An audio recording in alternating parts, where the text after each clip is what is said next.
আল্লাহ রাব্বুল আলামিন কোরআনুল কারীমের সূরা হুজুরাতের মধ্যে পৃথিবীবাসীদেরকে জানায় দিচ্ছেন, ইয়া আইয়ুহান নাস, আল্লাহ তাআলা পৃথিবীবাসীদেরকে আহ্বান করতেছেন, ডাকতেছেন, ও দুনিয়ার মানুষেরা, ও আমার দুনিয়ার বান্দারা, ইন্না খলাকনাকুম, নিশ্চয় আমি আল্লাহ তাআলা তোমাদের সৃষ্টি করেছি, আমি আল্লাহ তাআলা তোমাদেরকে বানিয়েছি। মিন যাকারিন ওয়া উনসা, আমি আল্লাহ তোমাদের কিভাবে বানিয়েছি জানো? আমি আল্লাহ তোমাদেরকে বানিয়েছি এক পুরুষ এবং এক নারী হতে। দুনিয়ার বুকে যত মানুষ আছে সমস্ত মানুষ হচ্ছে দুইজন ব্যক্তির মাধ্যমে এসেছে, হযরত আদম আলাইহিস সালাতু ওয়াস সালাম আর হযরত হাওয়া আলাইহিস সালাম। এই দুইজন ব্যক্তির মাধ্যমে পৃথিবীবাসী এসেছে। দুনিয়ার বুকে মানুষকে আল্লাহ তাআলা পাঠানোর পর এই মানুষগুলো একে অপরের সাথে যাতে করে পরিচিত হতে পারে, পরিচয় বহন করতে পারে, এই জন্য আল্লাহ তাআলা আমাদেরকে বিভিন্ন বংশে, বিভিন্ন গোত্রে, বিভিন্ন শ্রেণীতে বিভক্ত করেছেন। সেটাই আল্লাহ তাআলা বলে দিলেন, ইন্না খালাকনাকুম মিন যাকারিন ওয়া উনসা ওয়া জাআলনাকুম শুউবান ওয়া ক্বাবাইলা লিতাআরাফু। আমি আল্লাহ তাআলা তোমাদেরকে দুনিয়ার বুকে পাঠাইলাম যাতে করে তোমরা পরস্পর পরিচিত হতে পারো। এই জন্য আমি আল্লাহ তাআলা তোমাদেরকে বিভিন্ন শ্রেণীতে বিভক্ত করে দিলাম। বলেন সুবহানাল্লাহ। দুনিয়ার বুকে অনেক মানুষ থাকবে, তবে এই মানুষগুলোর মধ্যে কোন মানুষগুলোর সম্মান আমি আল্লাহর কাছে বেশি হবে জানো? আল্লাহ তাআলা এই আয়াতের মাধ্যমে আবার জানায় দিলেন, ইন্না আকরামাকুম ইনদাল্লাহি আতকাকুম। ও দুনিয়ার মানুষেরা, তোমাদের মধ্যে আমি আল্লাহর কাছে সম্মানিত কারা জানো? তোমাদের মধ্যে ওই ব্যক্তিটার সম্মান মর্যাদা আমি আল্লাহর কাছে বেশি। আতকাকুম, যার মধ্যে যত বেশি তাকওয়া রয়েছে, যার ভিতর যত বেশি তাকওয়া আছে তার সম্মান, মর্যাদা, ইজ্জত আল্লাহ রাব্বুল আলামিনের কাছে বেশি। বলেন সুবহানাল্লাহ। পৃথিবীর বুকে আমি আপনি যখন এসেছি, আমার আপনার তাকদীরের মধ্যে লিখে দেওয়া হয়েছে আমি আপনি কখন মারা যাব, আমি আপনি কিসের মাধ্যমে মারা যাব, কখন, কোথায়, কোন অবস্থায় মারা যাব, এটা আমি আপনি যখন দুনিয়ায় এসেছি তখন আমার আপনার তাকদীরে লিখে দেওয়া হয়েছে। ফাইদা জাআ আজালুহুম লা ইস্তাখিরুনা সাআতান ওয়া লা ইস্তাকদিমুন। আল্লাহ তাআলা প্রত্যেকের জন্য একটা হায়াত নির্ধারণ করে দিয়েছেন, একটা সময় নির্ধারণ করে দিয়েছেন। এই সময়ের পূর্বে কেউ এক সেকেন্ড আগেও মরবে না, এক সেকেন্ড পরেও মরবে না। পৃথিবীর বুকে কত বড় বড় বাদশা ছিল, রাজা ছিল, যাদের ক্ষমতার দাপটের সামনে কেউ সাহস করে মাথা উঁচু করে দাঁড়াতে পারত না। এমন নমরুদ, ফেরাউন, তারা দুনিয়ার বুক থেকে চলে গেছে, তারাও টিকে থাকতে পারে নাই। আমরা যখন দুনিয়ায় এসেছি আমাদেরকে দুনিয়া থেকে অবশ্যই যাওয়া লাগবে। আমার আপনার যেতে মন চাইলেও যাওয়া লাগবে, মন যেতে না চাইলেও যাওয়া লাগবে, কিন্তু যাওয়া লাগবে, এটাই একমাত্র সত্য কথা। পৃথিবীতে কেউ স্থায়ী হয় না, হোক না সে ফিরাউন কিবা নমরুদ। কেউ ভবে চিরকাল রয় না, কেউ ভবে চিরকাল রয় না। পৃথিবীতে কেউ স্থায়ী হয় না, হোক না সে ফিরাউন কিবা নমরুদ। কেউ ভবে চিরকাল রয়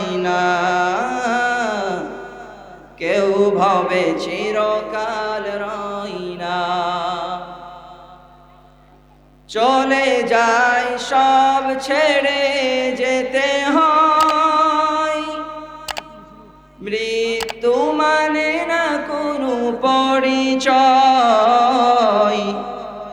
চলে যায় সব ছেড়ে যেতে হয়, মৃত্যু মানে না কোনো পরিচয়। সব রাজা মহারাজা আর মহাবীর, সব রাজা মহারাজা আর মহাবীর, কেউ ভাবে চিরকাল রয় না, কেউ আজ কেউ ভাবে রয় না।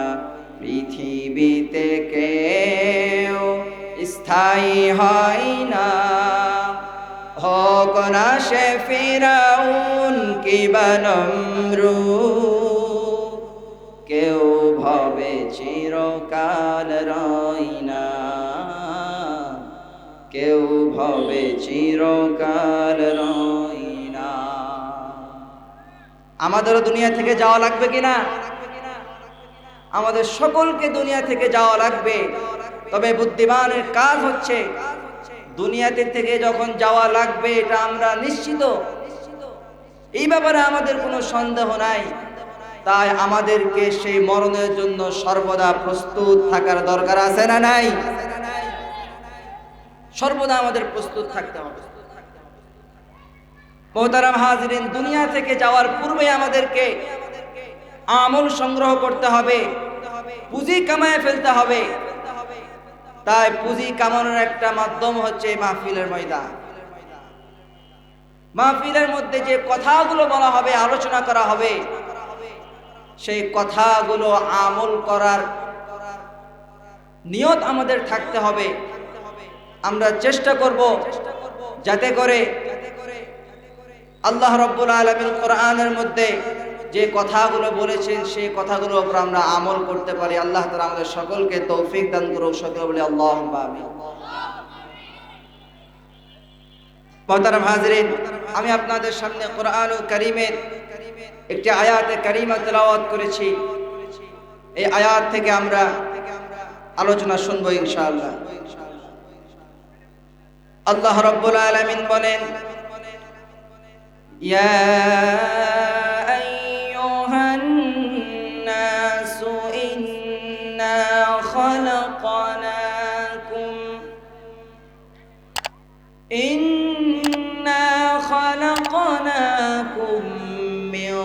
যাকারিন ওয়া উনসা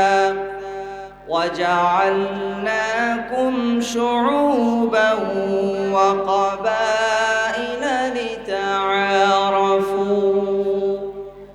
إن أكرمكم عند الله أتقاكم إن الله عليم خبير।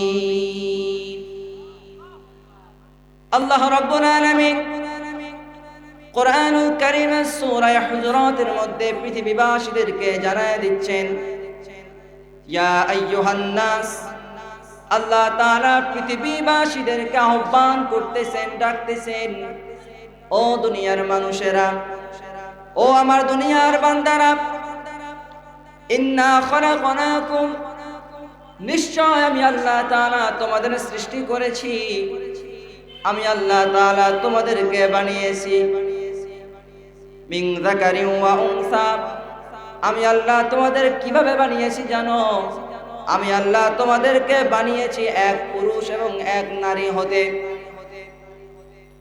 দুনিয়ার বুকে যত মানুষ আছে সমস্ত মানুষ হচ্ছে দুইজন ব্যক্তির মাধ্যমে এসেছে, হযরত আদম আলাইহিস সালাতু ওয়াস সালাম আর হযরত হাওয়া আলাইহিস সালাম। এই দুইজন ব্যক্তির মাধ্যমে পৃথিবীবাসী এসেছে। দুনিয়ার বুকে মানুষকে আল্লাহ তাআলা পাঠানোর পর এই মানুষগুলো একে অপরের সাথে যাতে করে পরিচিত হতে পারে, পরিচয় বহন করতে পারে, এই জন্য আল্লাহ তাআলা আমাদেরকে বিভিন্ন বংশে, বিভিন্ন গোত্রে, বিভিন্ন শ্রেণীতে বিভক্ত করেছেন। সেটাই আল্লাহ তাআলা বলে দিলেন, ইন্না খালাকনাকুম মিন যাকারিন ওয়া উনসা ওয়া জাআলনাকুম শুউবান ওয়া ক্বাবাইলা লিতাআরাফু। আমি আল্লাহ তাআলা তোমাদেরকে দুনিয়ার বুকে পাঠাইলাম যাতে করে তোমরা পরস্পর পরিচিত হতে পারো। এই জন্য আমি আল্লাহ তাআলা তোমাদেরকে বিভিন্ন শ্রেণীতে বিভক্ত করে দিলাম। বলেন সুবহানাল্লাহ। দুনিয়ার বুকে অনেক মানুষ থাকবে, তবে এই মানুষগুলোর মধ্যে কোন মানুষগুলোর সম্মান আমি আল্লাহর কাছে বেশি হবে জানো? আল্লাহ তাআলা এই আয়াতের মাধ্যমে আবার জানায় দিলেন, ইন্না আকরামাকুম ইনদাল্লাহি আতকাকুম। ও দুনিয়ার মানুষেরা, তোমাদের মধ্যে আমি আল্লাহর কাছে সম্মানিত কারা জানো? তোমাদের মধ্যে ওই ব্যক্তিটার সম্মান মর্যাদা আমি আল্লাহর কাছে বেশি। আতকাকুম, যার মধ্যে যত বেশি তাকওয়া রয়েছে, যার ভিতর যত বেশি তাকওয়া আছে, তার সম্মান মর্যাদা ইজ্জত আল্লাহ রাব্বুল আলামিনের কাছে বেশি। বলেন সুবহানাল্লাহ। আমার আপনার কাছে সম্মানের পাত্র হয় টাকা পয়সার যার যত বেশি আছে তার।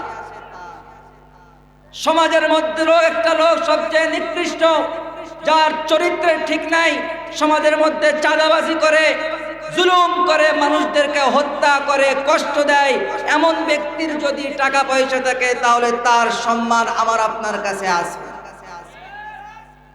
কিন্তু যে ব্যক্তির মধ্যে আল্লাহর ভয় আছে, আল্লাহর আযাবের ভয় আছে, আল্লাহর ভয় থাকার কারণে, অন্তরে তাকওয়া থাকার কারণে দুনিয়ার সকল পাপ কাজ থেকে সে বিরত হয়ে আল্লাহ তাআলার গোলামি করে, তার সম্মান মর্যাদা আমার আপনার কাছে থাকে না, কারণ তার কাছে টাকা পয়সা নেই।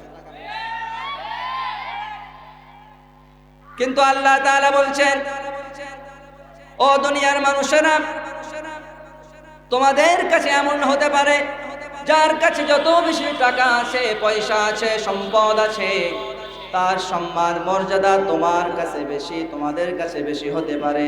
কিন্তু আমি আল্লাহ তোমাদের জানাই দিলাম, আমি আল্লাহর কাছে সম্মানিত মর্যাদা সম্পন্ন ব্যক্তি হচ্ছে তারা যাদের ভিতর যত বেশি তাকওয়া রয়েছে।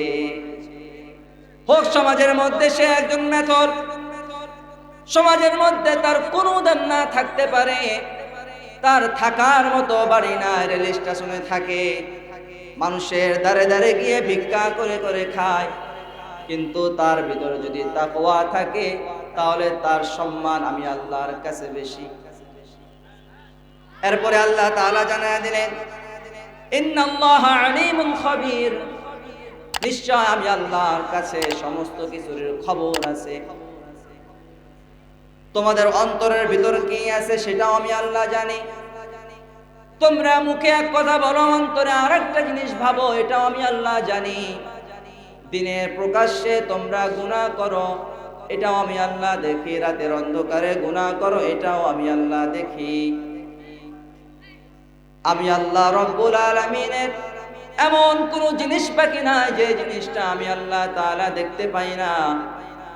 ও দুনিয়ার বান্দারা, তাই তোমরা দুনিয়ার বুকে যা কিছু করো, ভালো করো, মন্দ করো, সব কিছু আমি আল্লাহর কাছে খবর থাকে। মুহতারাম হাজিরিন, আল্লাহ তাআলার কাছে সম্মানিত ব্যক্তি যারা মুত্তাকি, যাদের ভিতর যত বেশি তাকওয়া রয়েছে, তার সম্মান আল্লাহর কাছে বেশি। আল্লাহ তাআলা কোরআনুল কারীমের অনেক জায়গায় তাকওয়া সম্পর্কে আলোচনা করেছেন।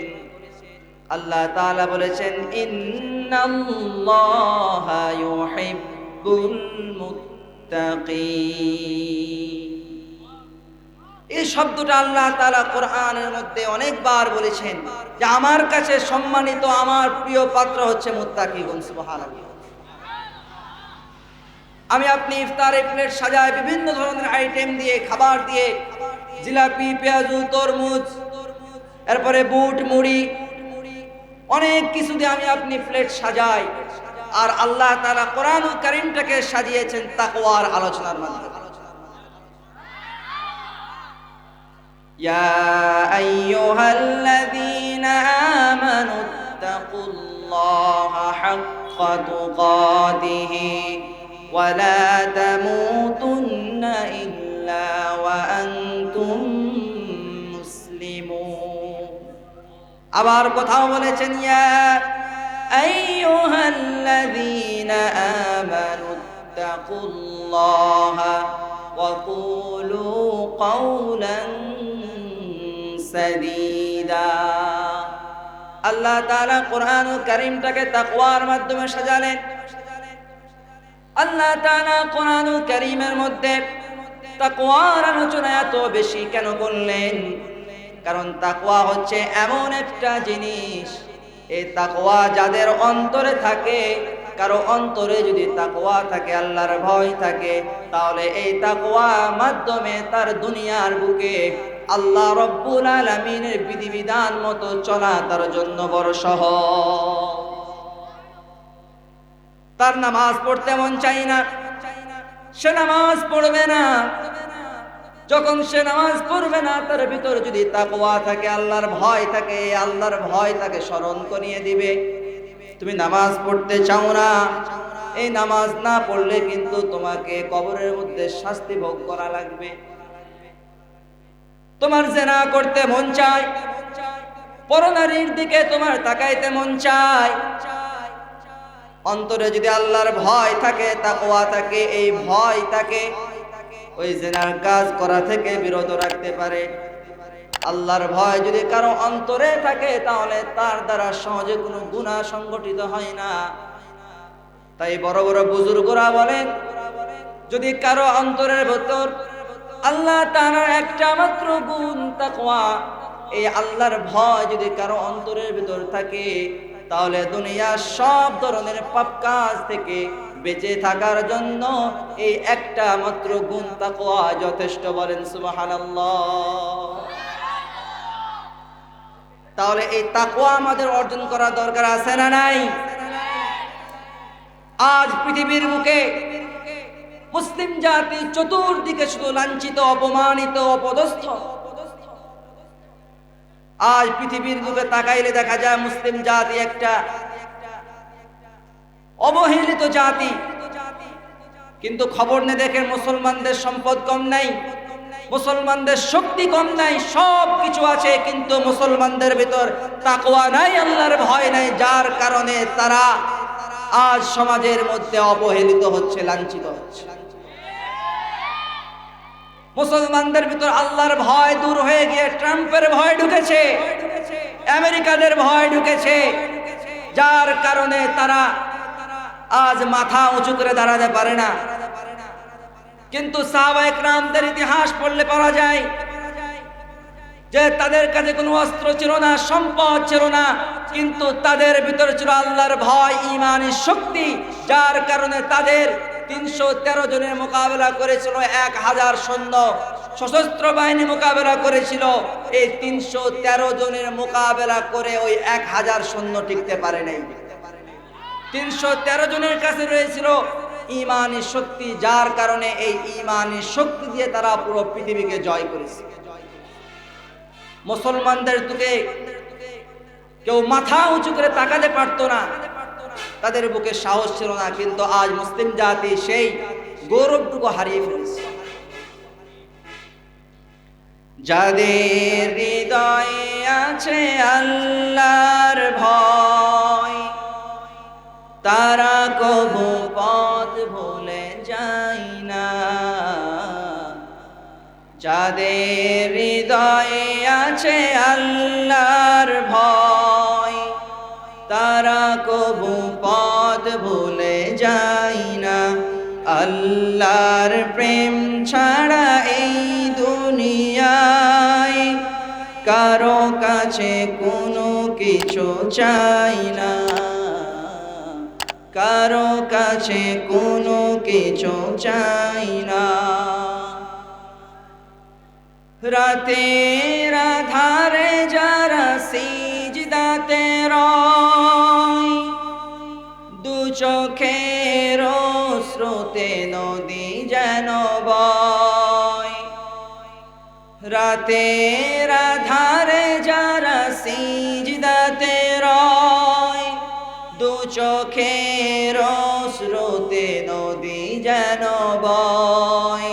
ছলনার হাত ছানি যত আসু, ছলনার হাত ছানি যত আসু, পিছনে ফিরেও তাকাই না।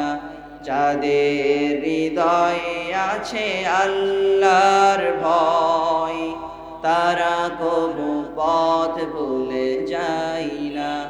আল্লাহর প্রেম ছাড়া এই দুনিয়ায় কারো কাছে কোনো কিছু চাই না। আমরা ভয় করব কাকে? মুসলমানদের অন্তরে একমাত্র ভয় থাকবে কার? মুসলিম জাতি একমাত্র ভয় করবে কাকে? আল্লাহ তাআলা আমাদের সকলের অন্তরে আল্লাহ তাআলার ভয় জন্ম দিক করে আমিন। মুহতারাম হাজিরিন, সেই তাকওয়া নিয়ে কিছু আলোচনা শুনবো ইনশাআল্লাহ। এই তাকওয়া শব্দের শাব্দিক অর্থ হচ্ছে আল্লাহর ভয়, বিরত থাকা, দূরে থাকা, সতর্ক থাকা। হযরত ওমর ফারুক রাদিয়াল্লাহু তাআলা আনহু হযরত উবাই ইবনে কাব রাদিয়াল্লাহু তাআলা আনহুকে জিজ্ঞাসা করেছিলেন, ও উবাই, তুমি কি জানো তাকওয়া কাকে বলে? হযরত উবাই ইবনে কাব রাদিয়াল্লাহু তাআলা আনহু জবাব দিয়েছিলেন, ও খলিফাতুল মুসলিমিন, আপনি কি এমন কোন পথ দিয়ে কখনো অতিক্রম করেছেন যে পথের চতুর্দিকে কাঁটা, কাঁটাযুক্ত পথ? ওমর ফারুক রাদিয়াল্লাহু তাআলা আনহু জবাব দিলেন, হ্যাঁ, আমি এমন পথ দিয়ে অতিক্রম করেছি। তো জিজ্ঞাসা করতেন, তুমি কিভাবে অতিক্রম করেছো? ওমর ফারুক রাদিয়াল্লাহু তাআলা আনহু জবাব দিয়েছিলেন, আমি এই পথ দিয়ে খুব সতর্কতার সাথে অবলম্বন করেছি, খুব সতর্কতার সাথে এই পথ আমি পাড়ি দিয়েছি, যাতে করে আমার শরীরের মধ্যে কোনো ধরনের কাঁটা বিদ্ধ না হয়। আমি খুব সতর্কতা অবলম্বন করেছি। তো উবাই ইবনে কাব রাদিয়াল্লাহু তাআলা আনহু বললেন, ও খলিফাতুল মুসলিমিন, ও ওমর ফারুক, আপনি যে তাকওয়ার কথা আমাকে জিজ্ঞাসা করছেন, যে তাকওয়া সম্পর্কে আপনি জানতে চাচ্ছেন, এই কাঁটাযুক্ত পথে যেভাবে আপনি খুব সতর্কতার সাথে পথ পাড়ি দিয়েছেন, যাতে করে আপনার শরীরের মধ্যে কোনো কাঁটা যুক্ত না হতে পারে, তো এটার নাম হচ্ছে তাকওয়া। দুনিয়ার বুকে আপনি চলবেন, এই দুনিয়ার বুকে চলতে গিয়ে অনেক ধরনের গুনাহের সম্মুখীন আপনাকে হতে হবে, অনেক পাপ কাজের সম্মুখীন আপনাকে হতে হবে। আপনার সামনে সুদের টোপ আসতে পারে, আপনার সামনে ঘুষের টোপ আসতে পারে, আপনার সামনে জিনার টোপ আসতে পারে, অনেক ধরনের পাপ কাজের টোপ আপনার সামনে আসবে।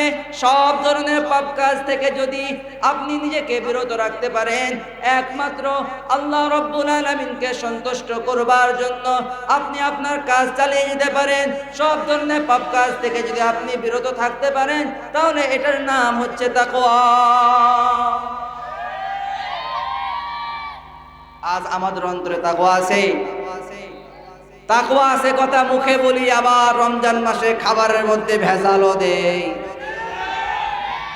আমরা কে কে ভেজাল দিয়েছি হাত তুলেন দেখি। খাবারের মধ্যে কে কে ভেজাল দিয়েছে হাত তুলেন।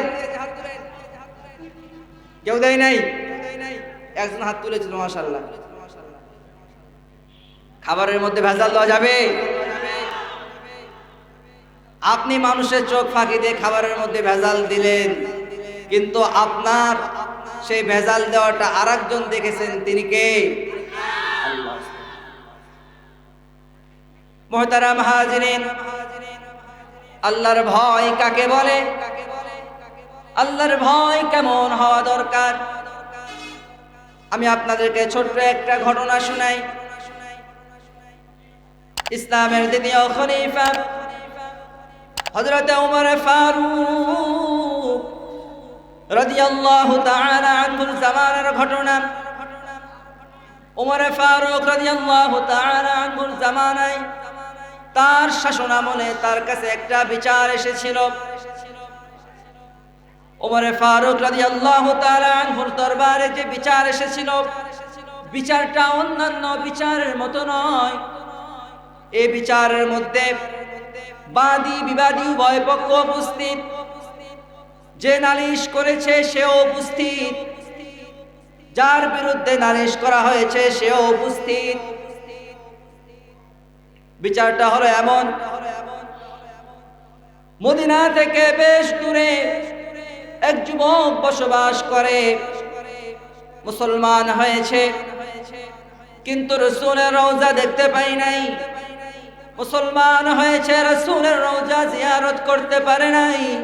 মদিনার পথে রওনা দিছে, কারণ যুবকের মনে বড় আশা, সে মদিনায় যাবে।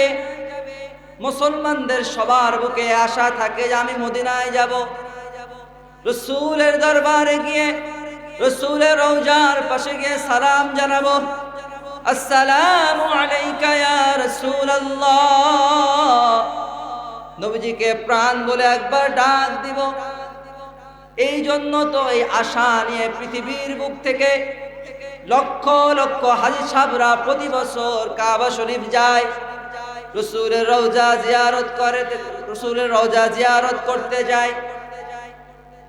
ওই যুবকের মনে বড় আশা নিয়া একটা উট সাথে নিয়া, খাবারের জন্য কিছু খাবার সাথে নিয়া উটের উপর চড়ে যুবক রাসূলের রওজার দিকে রওনা হয়েছে।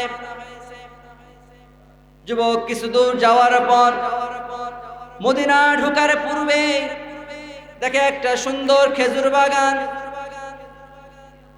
তার বাড়ি থেকে মদিনার পথটা দীর্ঘ পথ, দীর্ঘ সময় সে পাড়ি দেওয়ার কারণে তার শরীর ক্লান্ত হয়ে পড়েছে, শরীরটা দুর্বল হয়ে গেছে। সঙ্গে যে উট নিয়ে গিয়েছিল উটটাও বড় দুর্বল হয়ে পড়েছে।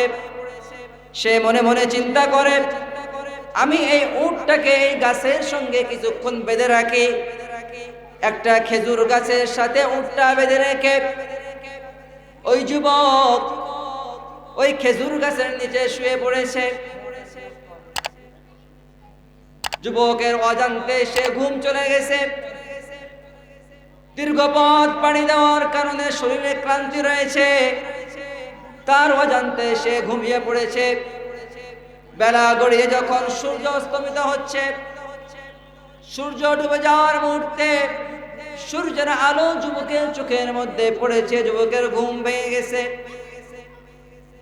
এবার যুবক তাড়াতাড়ি ঘুম থেকে উঠে দেখে সে তার পাশে যে গাছের মধ্যে তার উটটা সে বেঁধে রেখেছিল, সে উটটা আর সেখানে নাই।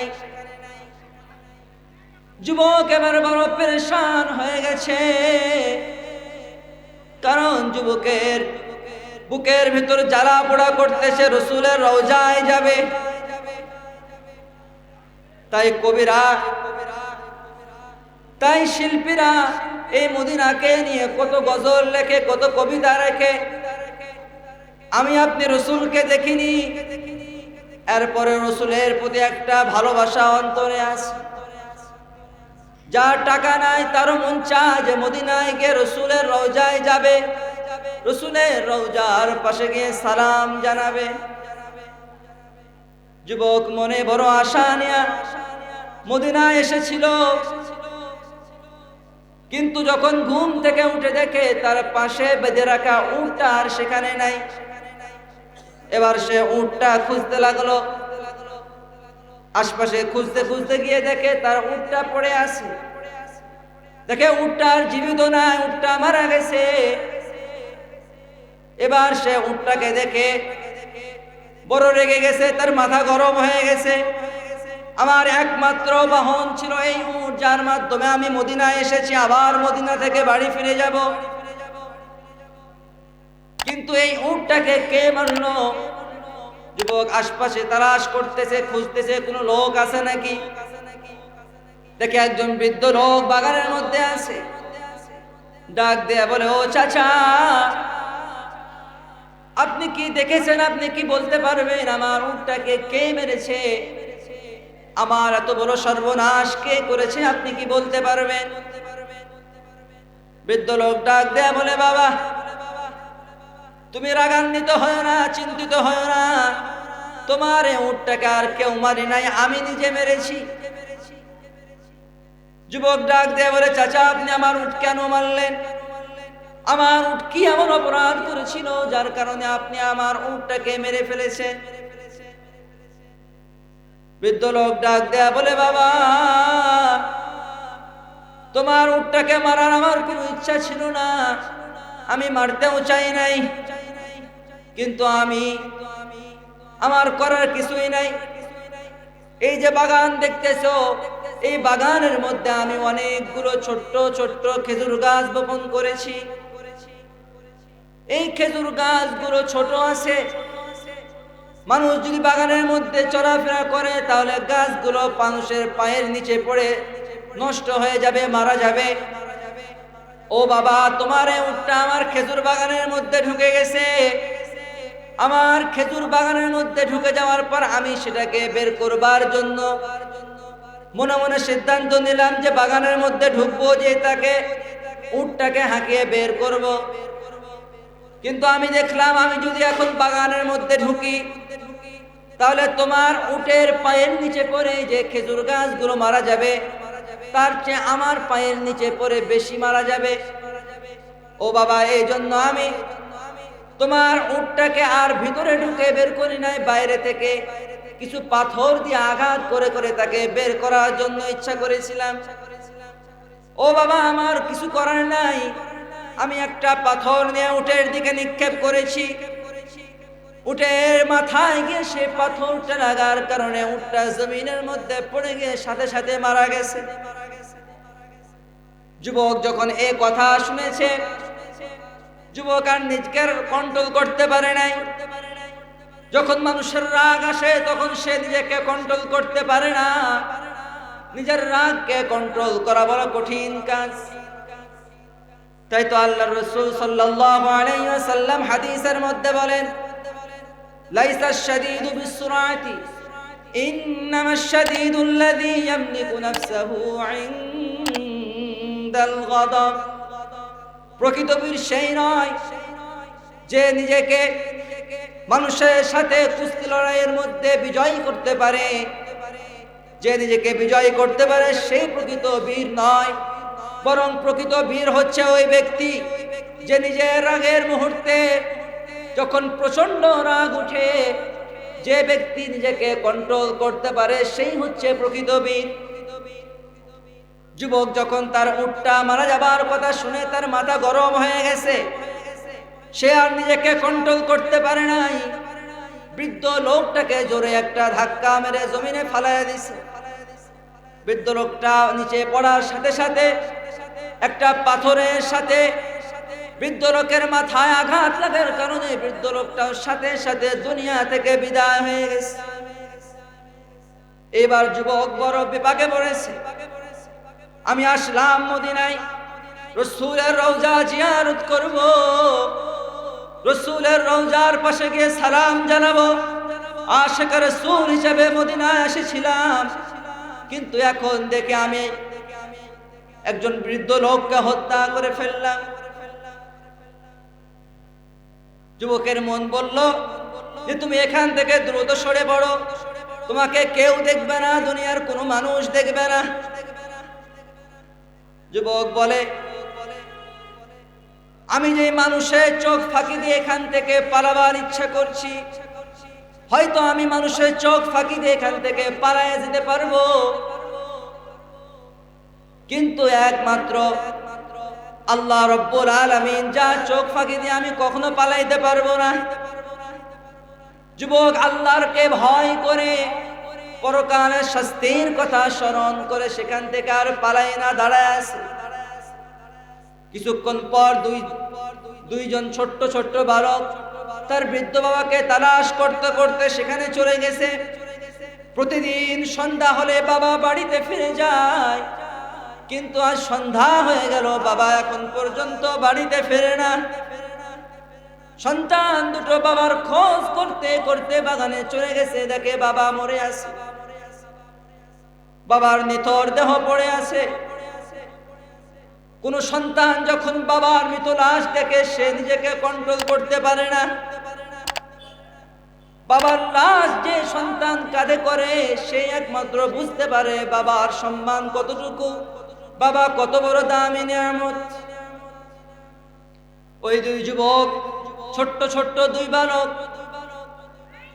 তারা সাথে সাথে যুবককে ধরে ওমরে ফারুকের দরবারে নিয়ে গেল। ও আমিরুল মুমিনিন, আমি আপনার কাছে বিচার নিয়ে এসেছি। এই যুবক আমাদের বৃদ্ধ বাবাকে হত্যা করেছে। আমিরুল মুমিনিন হযরত ওমর ফারুক জিজ্ঞাসা করে, ও যুবক, তোমার বিরুদ্ধে যে অভিযোগ পেশ করা হচ্ছে, নালিশ করা হচ্ছে, তুমি নাকি এই দুই বালকের বৃদ্ধ বাবাকে হত্যা করেছো? যুবক ডাক দেয়া বলে, আমিরুল মুমিনিন, কথা সত্য, আমি এই দুই বালকের বাবাকে হত্যা করেছি। ওমর ফারুক বলে, কেন হত্যা করেছো? যুবক সম্পূর্ণ বিবরণ সহ বর্ণনা করল। আমিরুল মুমিনিন হযরত ওমর ফারুক এবার বিচার কার্য পরিচালনা করলেন। ওমর ফারুক বলে, যখন তুমি নিজের ভুলের কথা স্বীকার করেছো, নিজের অপরাধ স্বীকার করে নিয়েছো, তাহলে তো আমাকে এখন আমার বিচার করতেই হয়। যুবককে জিজ্ঞাসা করা হয়, তুমি যেহেতু ওই দুই বালকের বাবাকে হত্যা করেছো, এখন তোমাকেও হত্যা করা হবে। ও যুবক, বলো তোমার কোনো কিছু কথা বলার আছে কিনা? যুবক বলে, আমিরুল মুমিনিন,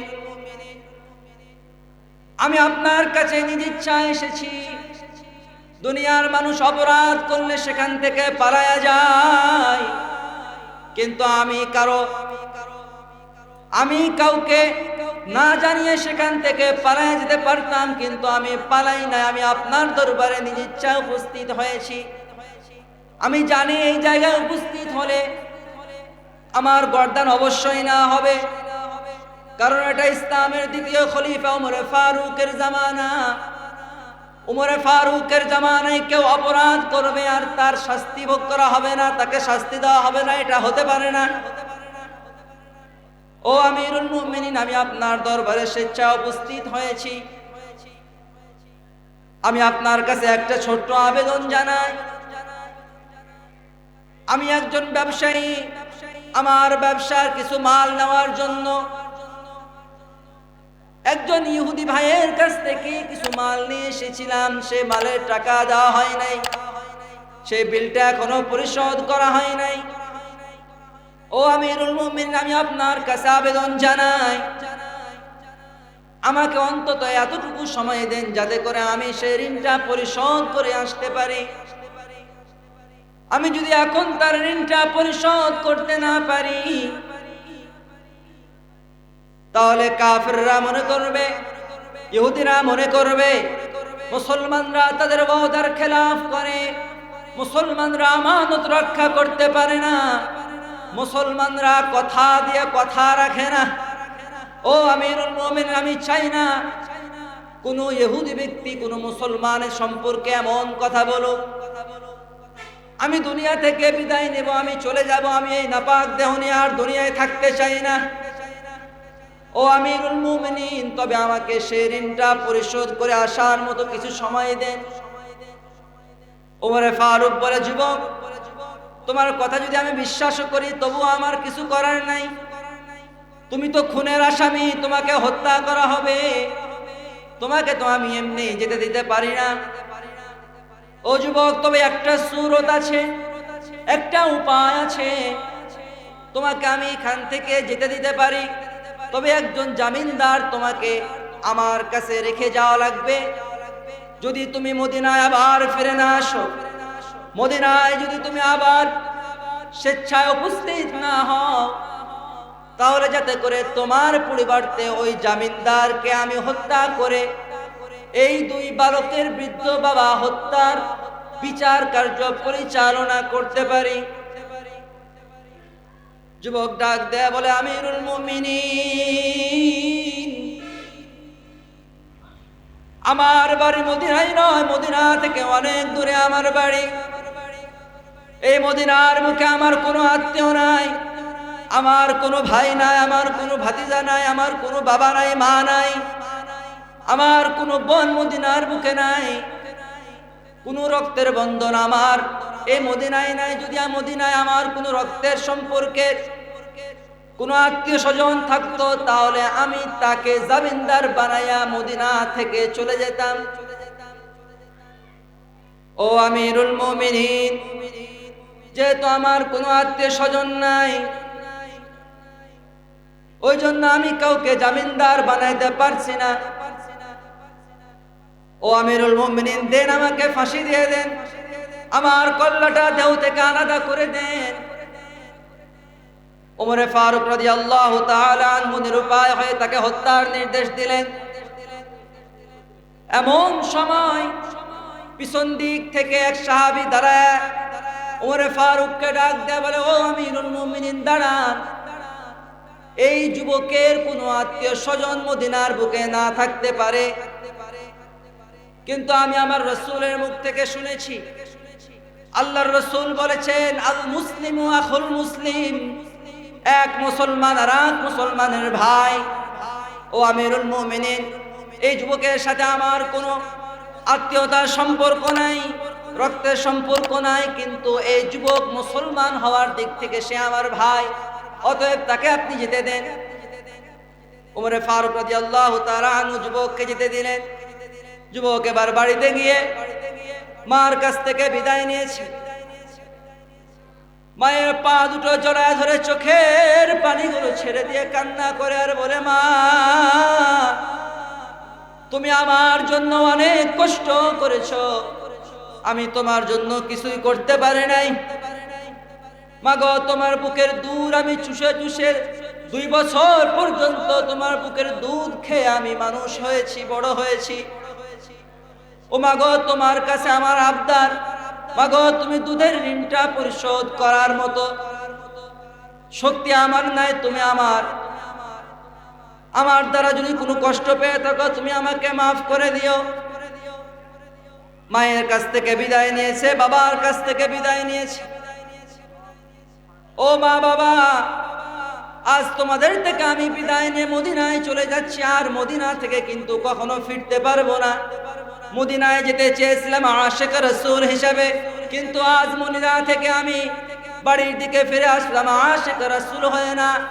আমার কাঁধে একজন খুনের অপরাধ আছে, আমি একজন অপরাধী, মদিনায় গেলে আমাকে হত্যা করা হবে। ও মা, ও বাবা, তোমরা আমাকে বিদায় দিয়ে দাও।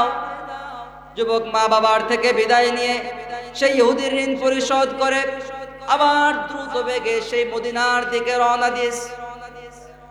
মদিনার দিকে যাওয়ার পর দীর্ঘ পথ অতিক্রম করে যাইতেছে। এইদিকে যুবকের যে নির্ধারিত সময় দেওয়া হয়েছিল মদিনায় উপস্থিত হওয়ার জন্য, সে সময়টা শেষ হয়ে গেছে। রাসূলের সাহাবী হযরত আবু যর গিফারী রাদিয়াল্লাহু তাআলা আনহু, সে ওই যুবকের জন্য জামিনদার হয়েছিল। আবু যর গিফারীকে হত্যা করবার জন্য ওমর ফারুক বলে দিল। সকল মানুষগুলো চেয়ে আছে একজন নিরপরাধ মানুষকে হত্যা করা হবে। আবার সাধারণ সাহাবী নয়, রাসূলের খাদেম আবু যর গিফারী, হযরতে আবু যর গিফারী খাদেমে খৈরুল বশর, खदमतू में जिंदगी भर ना बनाया अपना घर। এমন সাহাবী যে রাসূলের রওজায়, যে রাসূলের খিদমত করতে গিয়ে নিজের জীবনটাকে শেষ করে দিয়েছে, একটা ঘরও বানাইতে পারে না, এমন একজন সাহাবীকে এখন হত্যা করা হবে। জল্লাদকে নির্দেশ দেওয়া হলো হত্যা করবার জন্য। জল্লাদ এক পা দুই পা করে সামনে আগায়। সাহাবায়ে কেরাম চোখে পানি ছেড়ে কান্না করতেছে, কিন্তু করার কিছুই নাই, যেহেতু আবু জার ওই যুবকের জামিনদার হয়েছিল, তাই তাকেই হত্যা করা হবে। এমন সময় পিছন দিক থেকে এক লোক ডাক দেয়, বলে আমিরুল মুমিনিন, ওই যে এক যুবক দেখা যায়, সে দ্রুত বেগে উট হাঁকিয়ে মদিনার দিকে আসতেছে। সেও আর কেউ না, ওই যুবক আবার মদিনায় ফিরে এসেছে। যুবক এসে বলতেছে, ও আমিরুল মুমিনিন, আমার আবু জার ভাইকে আপনি ছেড়ে দেন, আমি এই নাপাক দেহ নিয়ে আর দুনিয়ার বুকে থাকতে চাই না, আপনি আমাকে দুনিয়া থেকে বিদায় করে দেন, আমি এই নাপাক দেহ নিয়ে আর দুনিয়ায় থাকতে চাই না। ও আমিরুল মুমিনিন, আপনি আমার কল্লাটা দেহ থেকে আলাদা করে দেন। ওমরে ফারুক রাদিয়াল্লাহু তাআলা আনহু ওই যুবককে হত্যা করবার জন্য আবার জল্লাদকে নির্দেশ দিলেন।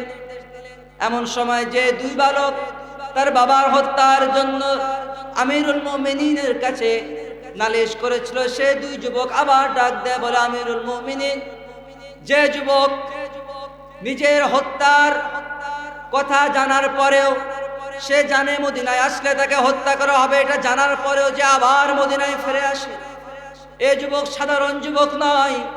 এই লোক কখনো আমার বাবাকে ইচ্ছাকৃতভাবে হত্যা করতে পারে না। ও আমিরুল মুমিনিন, আপনার কাছে ফরিয়াদ জানাই, এই যুবককে আপনি মাফ করে দেন। এই যুবক আজ থেকে আমার ভাই হয়ে গেল। আমরা আগে ছিলাম দুই ভাই, এখন থেকে আমরা হয়ে গেলাম তিন ভাই। ওমর ফারুক রাদিয়াল্লাহু তাআলা এই কথা শোনার পর যুবককে ছেড়ে দিলেন। আল্লাহর ভয় তার অন্তরে কেমন ছিল, যে ভয় থাকার কারণে সে এত সুযোগ পাওয়ার পরেও সে সেখান থেকে পালাই নাই, একমাত্র আল্লাহ রাব্বুল আলামিনকে ভয় করেছে। মুহতারাম হাজরিন, তাই আমরা সর্বদা আল্লাহ রাব্বুল আলামিনকে ভয় করে চলব। আল্লাহ তাআলা আমাদের সকলকে একমাত্র আল্লাহ রাব্বুল আলামিনের ভয় অন্তরে লালন করার তৌফিক দান করেন। সকলে বলে আল্লাহুম্মা আমিন।